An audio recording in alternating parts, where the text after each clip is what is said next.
Hello everyone and welcome to Grandstand Sports Data. In today's video, we're going to unlock the secrets of the college football betting world. We're going to show you some fundamental factors to look into, some technical factors to place into some of your models, and then we're going to finish it up with the model process. So let's get right into it. Let's start with the fundamental factors. One of the most important fundamental factors in college football is coaching. Coaching holds a significant role in college football.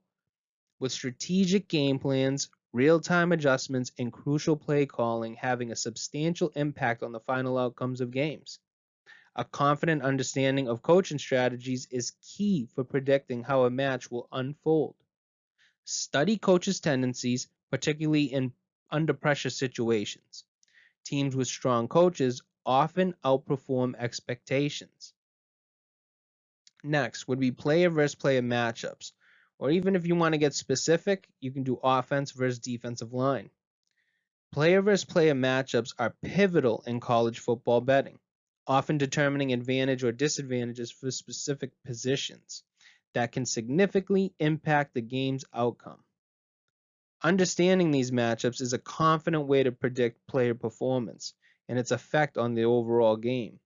This is very crucial in college football because there is a gap in skill level, whereas in the NFL, the talent gap is much more narrow.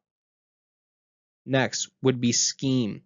Scheme matchups hold vital importance in college football betting, as they involve teams with different playing styles strategically capitalizing on weaknesses in each other's strategies. Having a confident grasp of these matchups aids in predicting how teams will exploit their opponent's tactics to influence game outcomes. A run heavy team might struggle against a defense known for its run stopping abilities, whereas a pass heavy offense might find success against a defense with weaker pass coverage. Finally, rest or injury. Injuries to key players can significantly impact a team's performance. Understanding which players are injured or sidelined and how their absence might affect the team's dynamics is very crucial. This is overlooked by handicappers who base all of their info on numbers as they can't see the drop off from a star quarterback to his backup. Here's a system to play off of rest. If a road team is equally rested as the home team, or is better rested by 1 to 4 days, and the road team is a double digit favorite, bet the spread for the road team. This system has been profitable in 9 out of the last 11 college football seasons. So let's continue with fundamental factors. Next would be recent performance. Recent performance trends in college football, like looking at a team's recent track record. It gives you an idea of how well they've been doing lately and how confident they might be. Understanding a team's recent performance can help you make smarter bets based on their current momentum and how ready they are to compete. Next would be strength of competition. Teams' performances against previous opponents indicate how they might fare against each other. If Team A dominated weaker opponents but struggled against strong defenses, and Team B has a formidable defense, this could suggest that challenges for Team A. Review how each team performed against similar competition will help you gauge their potential success in upcoming matchups. Next would be motivation and momentum. Team motivation, including factors like intense rivalries or the chance to make it to the playoffs, is a key influencer of performance in college football. For example, imagine a team that's had a tough season, but is now facing their biggest rival. The intense desire to win that rivalry game could push them to perform much better than usual, showing how important understanding team motivation is when making betting decisions. Finally, would be the venue or the crowd. The venue and the crowd support have a substantial impact on college football games, often given a home field advantage to the host team. For instance, when a team plays in front of their passionate home crowd, the energy and support can boost their confidence and performance, underlining the significance of considering venue and crowd dynamics in your betting analysis. In college football, several stadiums are known for providing significant home field advantage due to various factors.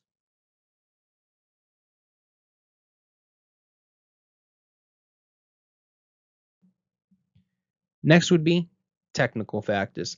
And technical handicapping involves analyzing statistical data to assess team performance objectively. So remember, technical factors are strictly statistics, whereas fundamental factors is, I would basically analyze it as what's going on between the ears. Let's first start with yards per play. Yards per play measures the efficiency of both offense and defense. A high yards per play indicates an effective offense that gains significant yardage, while a low yards per play on defense suggests the ability to limit opponents' gains efficiently. Compare teams' yards per play on both sides of the ball. This will identify strengths and weaknesses. Look for matchups where one team's offense excels against the other's defense and vice versa. The next technical factor that you should look at is havoc rate. Havoc rate is a metric that gauges a defense's effectiveness in causing disruptions and turnovers. This includes tackles for a loss, forced fumbles, and also passes defended.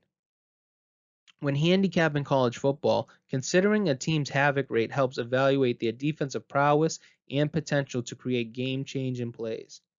This stat is especially valuable for predicting how well a defense can counter high-powered offenses and impact the overall outcome of a game. Next, the offensive sack rate versus the defensive sack rate. Offensive line sack rate refers to the frequency at which an offensive line allows their quarterback to be sacked. Now, defensive line sack rate, on the other hand, measures how often a defensive line is able to sack the opposing quarterback. Analyzing the disparity between these rates can offer valuable clues about the battle at the line of scrimmage. This dynamic can significantly impact game outcomes and should be considered especially when handicapping college football matchups. Now remember, this would be a perfect stat to pair with our fundamental factor of basically handicapping the line of scrimmage.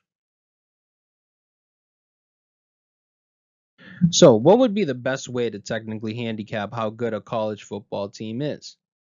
Well, there are these 5 factors that can help us understand their potential. Number one would be efficiency. This would also be known as success rate or the stat success rate. This is about how often a team can move the ball forward. If they can get about half the yards they need on first down, even more on second down, and then all of the yards necessary on either third or fourth down, then this means they're doing very well. This helps them keep the ball and move closer to scoring, which would factor into our next model, or not, excuse me, not model, factor. It would be explosiveness. And this is about making big moves down the field. If a team can gain a lot of yards in one play, they have a better chance of winning. So this basically means more chunk plays equals higher scoring, which means you're more explosive than your opponent. Next would be field position. This is about where the game is happening on the field. If a team starts closer to the opponent's end zone, they have a better chance to score. It's that simple. Special teams and how well the offense and defense work together play a big role in this statistic. So always look at your field position numbers. Next, finishing drives, or points per trip inside the 40. When a team gets close to the opponent's goal line, they want to score points. The closer they are to the end zone, the better their chances. So we look at how often a team can score points when they're about 40 yards away from the goal line. Also, another statistic to use that's maybe a little bit more easier and more fundamental friendly would be red zone conversion. Now, for our next factor, or our last factor, it would be turnovers. This is about who gets the ball and if a team can take the ball away from the other team. They have a better chance to win. Turnovers can change the game's direction. It's that simple. So what about modeling college football? Well, what should you include when in your college football model? First, you have to collect all your data or your statistics. This is usually the base of every model. You could use any statistics you want, but I provided a good starter pack back in the technical factors slides. So take a look at those again, and this would be good for your base. Next, you should think about adding fundamental factors as well by putting a number on them. For instance, can you put a statistical value on coaching? We mentioned offensive versus defensive sack rates for player matchups. You can put a number to those as well. You can also weight some of the more recent performance from teams heavier than games that were played earlier in the season. Also, putting a statistical number on strength of competition and home field advantage could also give you that edge that you're looking for in your model. Please remember when you're modeling, you have to test, test, test, and improve, improve, improve to get the best quality results.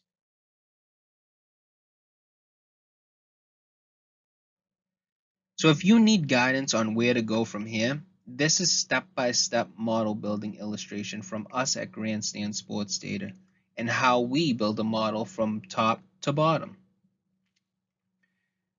Number one, we collect and analyze data. This is what we just went over in the previous slide. Number two, we develop the model. So using your statistics, we create a model that can accurately predict the future of performance of a team or player. So this can be anything from regression analysis to Monte Carlo simulations. You can dig as deep as you want, but make sure the prediction output is bettable. Next would be confirming the model.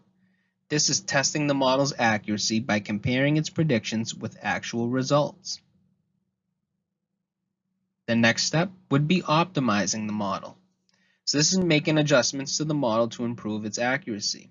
This could also be done by assigning weights or comparing multiple models into one big model.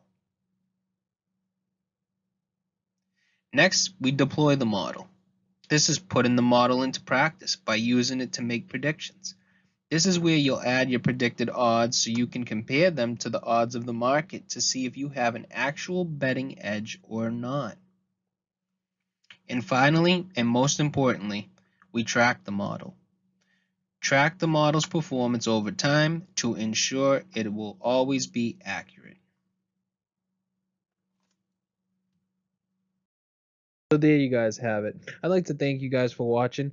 If you wouldn't mind, if you like this content, please subscribe. Also, if you wouldn't mind hitting the like button if you would like to see more of this content, that would help us identify some of the content that we need to put out a little bit more. Also, if you wouldn't mind sharing and then also commenting down below on some things you would like us to add. Thank you guys for watching, and we'll see you in the next one.